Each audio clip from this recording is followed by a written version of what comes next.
You're listening to Civic Media. You can tune into any of our live shows on any radio station across the state with the Civic Media app. Find us in your phone's app store and listen anytime, anywhere. This is your WLAK Daily News Roundup for Lake Air, 107.5 FM and 1260 AM in Amory. For WLAK News, I'm James Kelly. The Wisconsin Department of Transportation is warning Barron County residents of an overnight closure on southbound Highway 53 tonight. The closure will begin at 8 p.m. tonight and run through 6 a.m. tomorrow at exit 135 for Barron and Cameron. Traffic in the area will be forced to get off the highway at the interchange and get back on after passing the closure area. The closure is necessary for a multi-bridge reconstruction project that began in May. The ongoing project will wrap up for the year in mid-November and work will resume in the spring of 2026.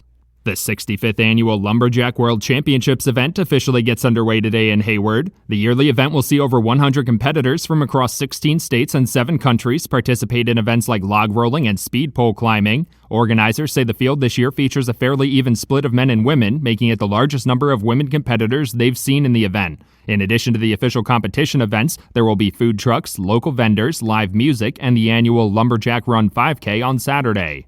The Wisconsin State Patrol is sharing some helpful tips to keep residents safe when sharing the road with larger vehicles. In a social media post, the State Patrol advised residents to avoid driving in the blind spots of trucks and buses. The post includes sight lines from the larger vehicles that show areas where truck and bus drivers could lose track of the smaller vehicles driving around them. The State Patrol also says that a good rule of thumb for staying out of a larger vehicle's blind spot is to look for the driver of the truck or bus in their rear view or side mirrors.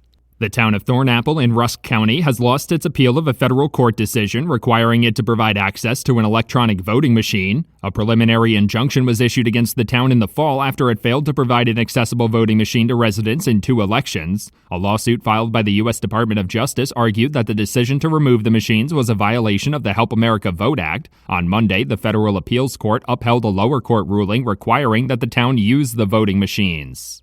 A federal court ruling found Wisconsin must stop denying unemployment insurance to applicants who are also receiving Social Security disability insurance. The court ruled that a 12-year-old state law that barred unemployment insurance for Social Security disability insurance recipients unlawfully discriminates against people with disabilities. The law was signed by former Republican Governor Scott Walker in 2013 and argued that people receiving assistance from both programs were double-dipping and potentially even committing fraud.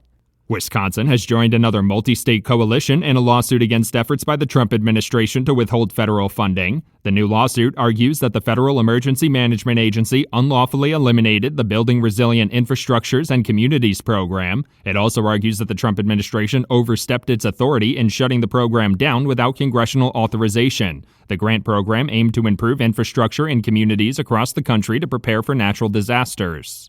The Washburn County Zoning Committee will allow a teen to reopen his roadside bait shop near Spooner Lake following a special meeting. The roadside bait shop had initially been shut down after the zoning department determined that it was not permitted under current regulations. The decision led to significant pushback from community members who applauded the teen for his entrepreneurial spirit and initiative. The zoning committee voted not to pursue enforcement action and evaluate the relevance of the state's lemonade stand law for the bait shop. The Town of Hayward Board voted in favor of holding a public hearing for community input on how to fulfill the town's law enforcement needs. Town officials say the decision revolves around weighing the cost of a police department against the needs of the community. Some argued the size and population of the town would make it difficult for just one officer to cover, and they didn't need a full-time officer to enforce ordinances. Others argued that cost should not be a factor in the decision because not having adequate police coverage would be a mistake. Wisconsin Senator Tammy Baldwin and Iowa Senator Joni Ernst have introduced legislation to expand access to mental health care for farmers. According to a press release, the proposed bill seeks to increase support for the Farm and Ranch Stress Assistance Network. The network connects agricultural workers to mental health resources and services like stress assistance programs. The bill would authorize an additional $15 million in funding for the network to hire additional staff and address varying needs among different farming populations. Wisconsin residents will begin seeing higher fees for vehicle title transfers and driver's license renewals this fall. The additional fees were included in the new biennial state budget, which Governor Tony Evers hopes will generate nearly $200 million in additional revenue for future transportation spending. The vehicle title fee will increase from $157 to $207. License renewal fees will increase from $24 to $32.50. The fee changes will officially go into effect on October 1st. For WLAK News, I'm James Kelly. An update on the Brewers' Sal Frelick. Hi, I'm Mike Clemens with sports. Baseball. The Brewers head to L.A. to play the Dodgers tomorrow night, but their starting right fielder and leadoff batter, Sal Frelick, may not be able to play. An MRI showed Frelick suffered a minor hamstring injury Sunday against the Nationals, but for now, he's day-to-day. Brewers manager Pat Murphy. Hurt my heart, like he's such a key cog in this whole thing. That just ruined my day. NBA, the Bucks have re-signed backup center Chris Livingston to a one-year deal worth $2 million. That comes after losing Brook Lopez to the Clippers following 7 seasons in Milwaukee. Free agency came. Everything happened pretty fast, but looking at my options, I was just thrilled the Clippers reached out. They've been a great team quite a while now, and there's just, a great chance to win a championship here. The Bucks lost to the Bulls last night, 102-98, to close out their Summer League schedule. With sports, I'm Mike Clemens.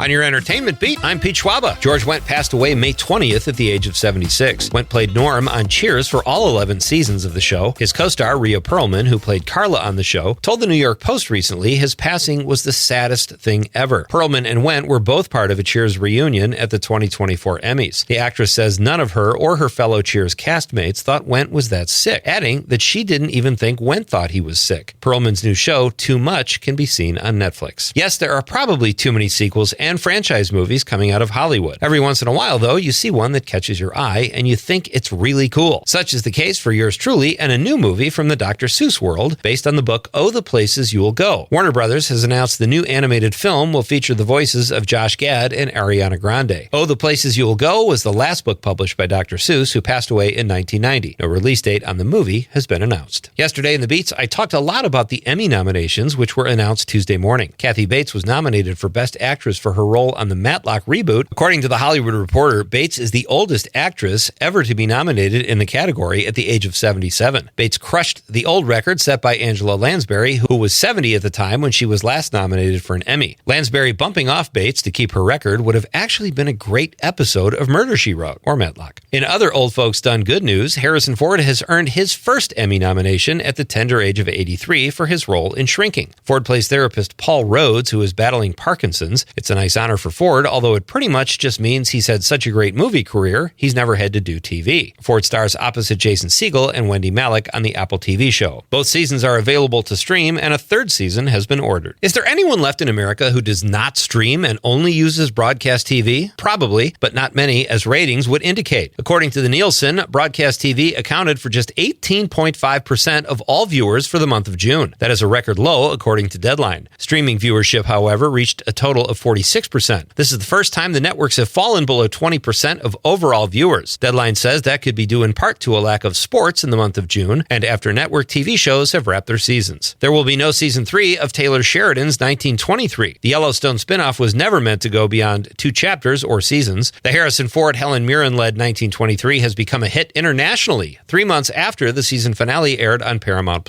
Season 1 of the show has found a new home on Netflix overseas, making it the 9th most watched Netflix show. Can Netflix do anything wrong other than the Jake Paul-Mike Tyson fight? For more showbiz fun, tune into Nightlight with me, Pete Schwaba, weeknights from 6 to 8 p.m. on the Civic Media Radio Network. I'm meteorologist Brandon Bormans. Cooler and less humid today with plenty of sunshine, a high of 73. Tonight, mostly clear skies, lows in the low to mid-50s. On Friday, an outside chance of a shower in the afternoon, otherwise partly sunny, highs again, low to mid-70s. Right now, it's 51. That's your WLAK Daily News Roundup from Civic Media. Subscribe to this podcast on Spotify, Apple, or wherever you find your podcasts. Find more news at lakeair.radio.